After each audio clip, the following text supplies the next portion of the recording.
Good morning, St. Ansgar. Wanted to do a quick video showing you how to use the Teamlinked app. Now, this is mainly for coaches, but parents, there are some things here for you too. So the first thing you need to do is you need to install the Teamlink app. It is a green check mark on a white background here. I'm going to go ahead and open it up.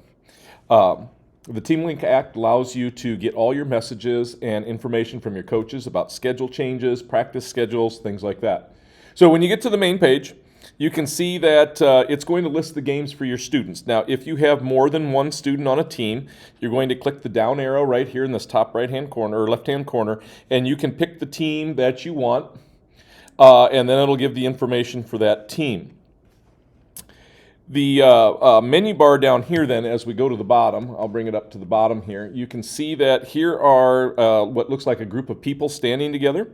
When you select that, you will see the students on the team. Secondly, the middle one is a calendar. If you select the calendar, you're going to see a link to all the upcoming events that are taking place. This is where any changes will be for weather-related and reschedules, things like that. If you go over to the next one, and this is for coaches, you will have this one lit up.